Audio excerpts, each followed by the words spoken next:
All right. Are you recording? Oh, okay.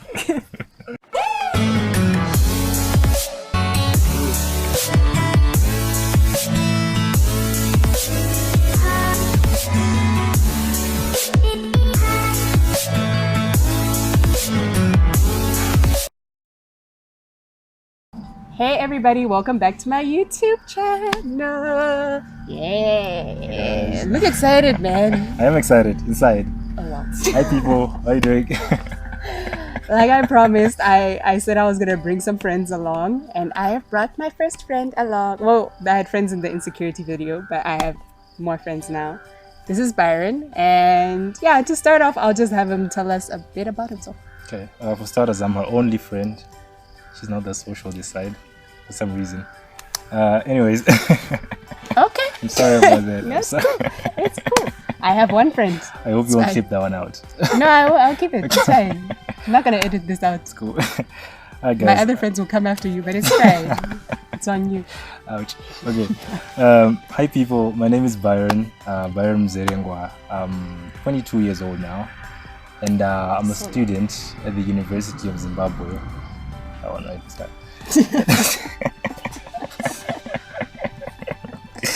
And yeah, I'm doing biochemistry. That's my program, and I'm in my third year now, and I go to church at Mashingo Christian Church. That's where I know Esther from. And yeah, my hobbies, I like reading books, not school books, but novels. No one likes reading school books. A few people do. Okay. Some people, I don't know who they are, but they're there somewhere in this world. And I like watching documentaries, and I'm all about Jesus. Hey. Yes, man, yes. So yeah, that's me in a nutshell. All right, cool. So I invited him along because we were having a discussion the other day about depression, anxiety, and stress. And I thought that it would be awesome if he shared a bit of his story with you guys. So I'm taking over. take over. It's your Okay. moment. Shine. Thank you so much. Thanks for having me, by the way. It's a pleasure. Okay. Pleasure. Depression, man. I mean, everyone has faced it at some point. I'm sure if you've gone through adolescence or you're going through adolescence, then at some point you're going to face depression, and quite a number of times. It's just one of those things that you can avoid. And for me, I think I've had episodes of depression in the past, and I'm just gonna try to share with you guys how I managed to overcome it, and the effects that it had on my life. And yeah, I think depression for me, and anxiety, and all those psychological conditions that you can face growing up, I feel like for me, you can call me superstitious, but then depression is a spirit. I feel like depression is a spirit, and it's a weapon that the devil uses. And I was just reading the Bible the other day, and I was trying to find out if Jesus ever addresses the topic of depression. And I realized that he did, but then you just have to open your eyes to see it. There's a time when he was talking about peace in the book of John, and depression is the opposite of peace. It comes as a result of not having peace in your life. So exactly, I mean, I was like, wow. Okay. Wow. I was looking for something to say, and I was like, this is it. This is when Jesus addresses this topic. And he talks about peace. I think it's in John 14. I'm not really sure. And he's talking about the peace that he offers that is different from the peace that is of the world. And I was asking myself, what is the peace of the world? And the peace of the world is the kind of peace that comes when everything is going well in your life. And I think we're old enough to know that there's no time when everything is ever going well in your life. There's always something that's lacking or something that's not going well. And I realized also that sometimes some of the things that we depress ourselves over are things that we don't have control over as well. Okay, so Jesus talks about peace, and his peace is different because it's the peace that comes even when things are not going well in your life. Look at the people in the Bible, people like Paul and all those other guys. They're going through really difficult times.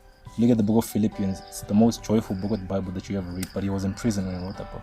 He could have been depressed, he could have been downcast, but he wasn't. He was focusing on Jesus. He was looking at Jesus, the author and pioneer of our faith, as the Bible says.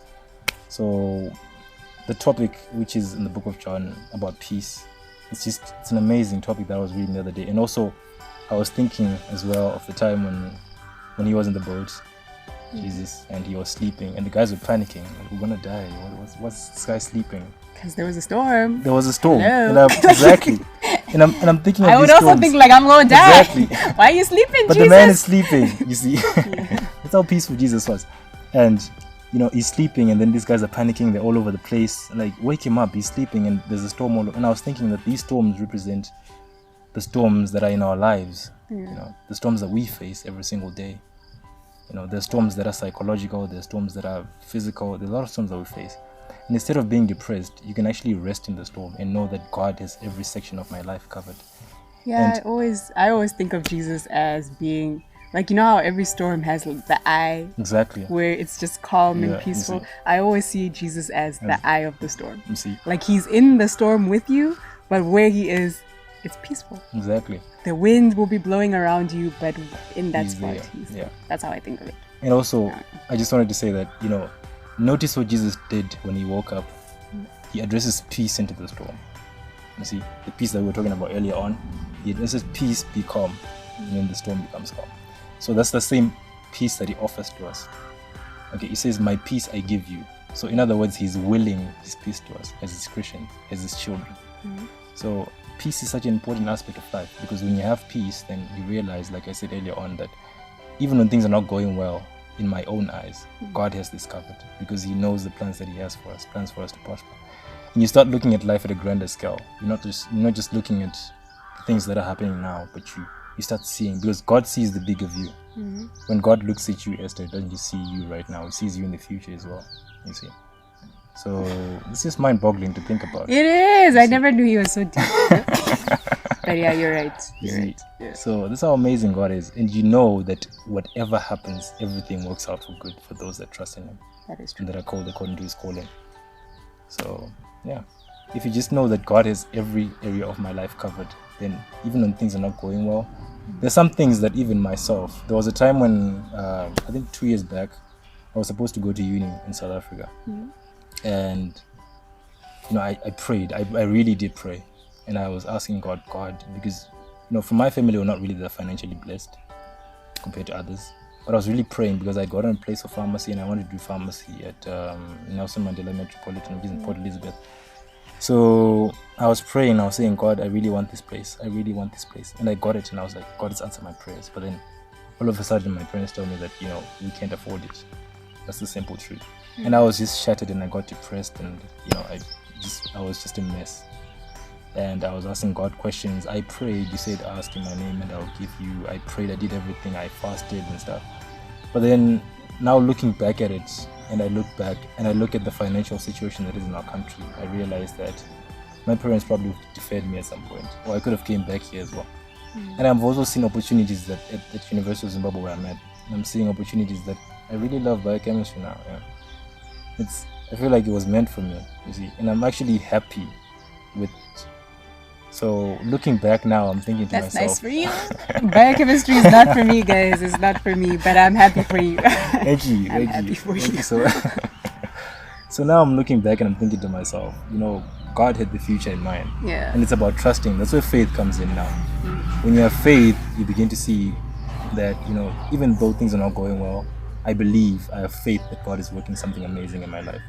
Amen to that. So, yeah.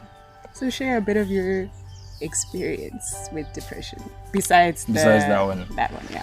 Okay, so there was that time, and then at school, university can be a really depressing place. I think we all can agree. There's a lot of things that are going on, and you're growing up, and you're in this environment. You're discovering yourself. You're asking yourself questions. Yeah. You're looking at other people, and you're comparing yourself to other people and things like that.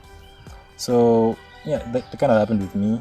I was just comparing myself to some of my friends, and I was realizing that I kind of had it a bit hard compared to other people. Why is my life so hard? Why is this not working out? Even sometimes in school, I'm like, why is school not working out? I'm studying, but it's not coming out well. What's happening? And my spiritual life, to be honest, wasn't at the point where I wanted it to be at the time. I wasn't reading my Bible. I wasn't praying as much. I was just diluted by all these people that I was around. And that's when this blanket of depression just came over me, and I was just I was distant from other people. The thing with depression is that you start distancing yourself from people, but you don't even realize it. Exactly. You see, and the other thing is that you expect people to heal you, and healing comes internally. It doesn't come from the external. Yeah. You see, it's a process that you work on. That is yourself. like a sermon on its own. Yo, okay, wow. But yes, you're right. You see, it's something that you work on with God, the two of you. Yeah. From the inside. People cannot change people. That is true. Only God can change you and can cause you to want to change. My dad always says that. And for me, you see, your dad is a smart man. Yes, he is. So for me, I feel like it just got to a point where I realized that, you know what, I'm depressed. I need, and there were all these suicidal thoughts that were coming in my mind, because it's a chain reaction, depression. It usually follows suicidal thoughts most of the time. That's what's the purpose of life? Does anyone ever care about me? Been there. And the devil works with, secluding you from other people. Yeah. You see, so that's why I feel like Jesus used the terminology of us as sheep, because sheep tend to group together, they tend to flock together. And once you are distanced from other people, that's when you start feeling like, I'm distant, people don't care about me and stuff. We run away from God, and we create these walls, these barriers from Him. And we distance ourselves from Him. He doesn't leave us. I was just thinking of the time when Adam and Eve sinned in the very beginning. You see, they were the ones that ran away from God, and God actually came looking for them. He knew what they did, but He came looking for them. That's our God that we serve. So I got closer to God through reading the Bible. I started reading the Bible more consistently, and I didn't notice it, but the Bible was changing. Even people who were around me were saying, "You're changing. Your mood is changing. What's happening?" And I didn't even know, but then I realized that it's the Word of God that's changing me on the inside. And then, guys, don't be mistaken. This is not like overnight. It's something that's a process. It takes time. You need to accept that it takes time, and you need to respect that. So day by day, I started praying more. I started reading the Bible more, praying more, and I got to a point where the depression became less and less and less and less and less, and then I was now focusing on Jesus most of the time. And even when things were not going well in my life, I was, okay, God is in control. I was chilled about it. And even the people that were once distant away from me were starting to come. They were telling me, "You used to be scary. I don't know why. Now you're approachable," and things like that. So my mood became lighter, and it is. That is an incredible story and testimony. And depression, it's a thing. It happens real. to us it's all. Very real. Okay, this is like a general, and I hate to put us in a general thing, but people in our generation, I feel like a lot of us really don't know God. That's very It's true. because we've just grown up going to church because our parents go to church or our grandparents go to church. So that's as much of God as we know. Church is a tradition to us. Exactly. It's not outside. It's just something that you do. Exactly. You're just taught that you have to go to church. Yeah, and then now we face struggles and difficulties that can be solved by God, by being in His presence, by reading His Word and stuff like that. But then because we don't have a real revelation of who God is, we don't know how to fight our battles. And I'm not saying because you're facing depression, you're weak or whatnot. No, that's not what I'm saying. Because we all go through it. Even the strongest people go through it. But I feel like as young people, we need to get to a point where we learn to fight. Because battles are not going to end. They're never going to stop. They're not going to stop. That's true. And the closer we become with God, the more we grow, even with adulting. Yeah. You're going to face more and more challenges, more and more battles, more and more opportunities to be anxious, to fall into depression. So I just want to hear from you, what would you say would be a way for people to learn how to fight or how to stand on their own 2 feet? Because we all know when we are depressed, we have a way of pushing away people, like you said. That's very So if we're gonna push away people, that means we're standing on our own. So while we're on our own, what can we do, in your opinion? My opinion, to be honest, like I said earlier on, peace is something that is inherited. It's our inheritance. The peace of Christ, it's our inheritance. It's out there for us. We need to claim it. it's ours to reach out and grab it. Yeah. Okay, and the devil tries as much as possible to make sure that you don't get the consciousness of this peace that Christ left you. Because once you're at a peaceful state, then you have faith in God more, you trust in God more, because your life is all peaceful. Yeah. So he tries as much as possible to make sure that you don't attain that peace. You don't have that the realization in your mind that there's peace out there for me to grab. So the first thing to do, I feel like, it's to acknowledge the peace that Christ left for us, and to know that it is ours. Okay, and I guess we tend to push people away, and I think we can find maybe a friend. Okay, this actually helps. For me, it helped as well. Yeah. I had a friend of mine who I talked to. You have other friends? I had to throw it in there. I'm sorry. Continue. My bad. I'm hurt though that you have other friends and I'm not allowed to, but it's I'm not fine. like you. I have other friends. Wow. Continue. Okay, so I have friends, a certain section of friends that I told everything. Yeah. This is what I'm going through, and how can you help it? Because to be honest, I feel like at that time I felt like I couldn't relate. My parents couldn't relate to me because, let's be honest, there's a huge generational gap between us and our parents. Some of the things that we have, like social media and stuff, like they didn't have. Yeah. So our parents right now, they feel like they cannot reach out to us, they cannot communicate with us. And sometimes it's kind of true. The way they were raised and the way that we grew up, it's totally different. So I have a friend. I had. It's not like he died. I have a friend. Okay. You have a friend. I have a friend who I talked to, and I told all these things. This is what I'm going through. How can I eliminate this? How can I? He was giving me advice. He was telling me, this is what you do. This is what you do. This is what you do. You see, so communicating with other people also helps. Don't put yourself in a box, like where it's just you and your thoughts. Yeah. That's a really dangerous thing to do. Very dangerous, because once you just you and your thoughts, then you just start thinking of the worst case scenarios and stuff like that. So I had someone who I opened up to, and I told these things, and they gave me really good advice. So if you can find a friend, or maybe two, who you actually open up to, who you know that are discreet, people that are close to you, that know you very well, you can open up to them, you can talk to them. Even a pastor sometimes, you can reach out to your pastor, and you can talk to them of what you're going through. This is not new. People go through depression all the time. You see? Yeah. So, because sometimes you feel like it's just me who feels this way, and yet there's someone who has been through it and who can relate to you. Yeah. So reach out to people, talk to someone, tell them what you're going through. And for some people, even like psychological therapy helps. Well, thank you so much for coming on the Loxy Files and sharing your view and your story also.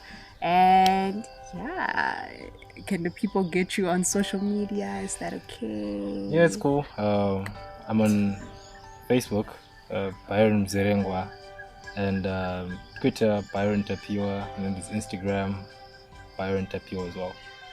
Yeah, I'll put all of those in the description box below. Be sure to check him out. Thank you so much. Thank you for having me on the Loxy Files. It was such fun having you. Definitely gonna bring you back. Thank you so much. Yes. Alright guys, be sure to check out my other videos if you haven't already. Be sure to hit that subscribe button and the notification bell so you get notified every time I post a new video. And I'll see you guys in the next one. Stay blessed. Cheers.